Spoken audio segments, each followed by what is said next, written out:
여러분 안녕하십니까? 나눔과 배려를 실천하는 복지TV 전북 방송이 10월 8일 화요일에 보내드리는 이슈 브리핑 전북입니다.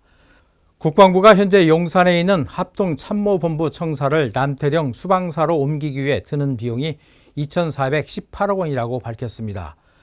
하지만 합참 청사를 새로 짓거나 이전 등에 드는 중장기 추가 예산은 7,900억 원이라고 알려지면서 전체 이전 비용이 무려 1조 794억 원으로 추정된다는 보도가 나오고 있습니다.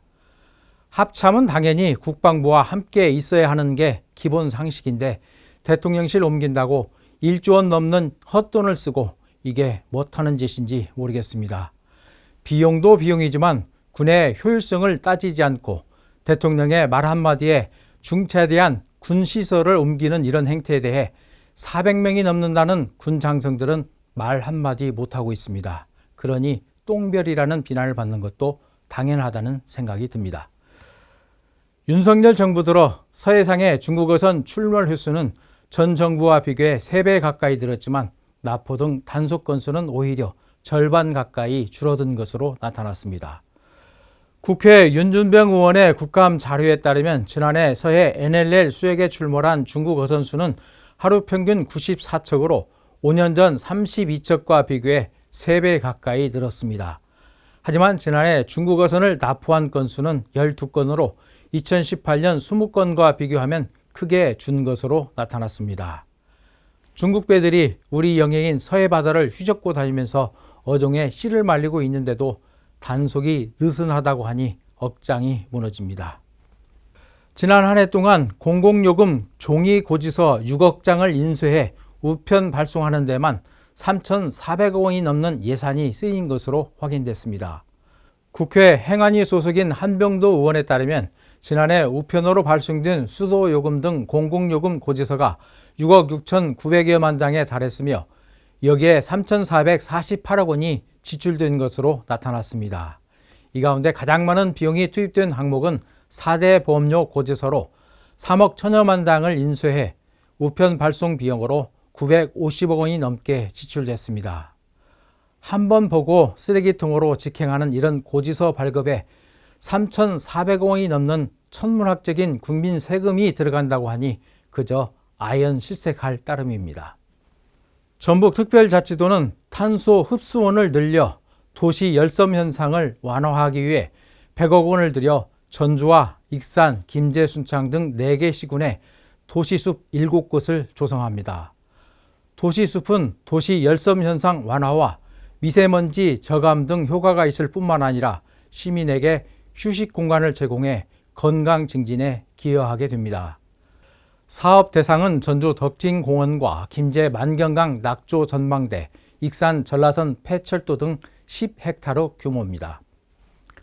농촌진흥청이 10년 동안 시험 재배지에서 유기농업과 일반 농업을 비교 연구한 결과 유기농업이 토양 건강과 탄소 저장 능력에 효과가 있는 것으로 나타났습니다. 연구 결과 유기농업을 적용한 토양은 작물이 잘 자랄 수 있는 수준까지 토양 산도 pH가 개선됐습니다. 특히 돌려짓기를 한 토양의 탄소 저장량이 일반 농업보다 90% 이상 늘어나 탄소 저장에 크게 도움이 되는 것으로 나타났습니다.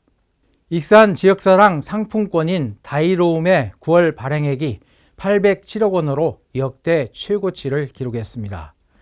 익산시는 추석이 낀 지난달 민생회복 20% 특별 할인 정책을 통해 월 평균의 2배가 넘는 807억 원어치의 다이로움을 발행했다고 밝혔습니다.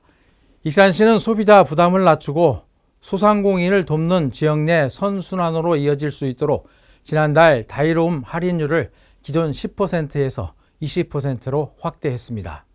진안군은 올해 들어 중앙부처 공모사업에 9건의 사업이 선정돼 총 사업비 456억 원을 확보했습니다. 사업별로는 마령 국민센터 건립사업 59억 원, 마트 원예단지 조성사업 35억 원, 스마트 빌리지 보급 19억 8천만 원 등입니다. 진안군은 면 지역에 부족한 여가 문화 공간 마련과 지역 간 균형 있는 체육복지를 실현하고 청년 농의 유입을 유도해 지역 소멸 위기에 대응할 계획입니다. 박호석 더불어민주당 장애인위원회 운영위원이 전국장애인위원장 선거 출마를 공식 선언했습니다. 전북 출신인 박호석 운영위원은 어제 도의회에서 기자회견을 갖고 장애인위원회를 당원이 중심이 되는 살아있는 위원회로 탈바꿈시켜 정권 재창출의 핵심이 되도록 하겠다고 밝혔습니다. 박 의원은 이어 당내에 협력의원단을 조직해 당면한 문제들을 당과 소통할 수 있도록 하겠다고 다짐했습니다. 전북특별자치도는 응급의료 취약지역 주민들의 편의와 경제적 부담을 줄이기 위해 취약계층 응급환자 이송비 지원 사업을 확대 시행하기로 했습니다.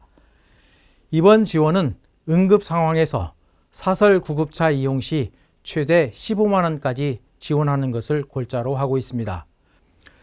지원 대상은 소아청소년과 국민기초생활수급자, 차상위 계층, 65세 이상 고령자로 타 지역 의료기관으로 이송되는 경우 거리에 상관없이 지원을 받을 수 있습니다.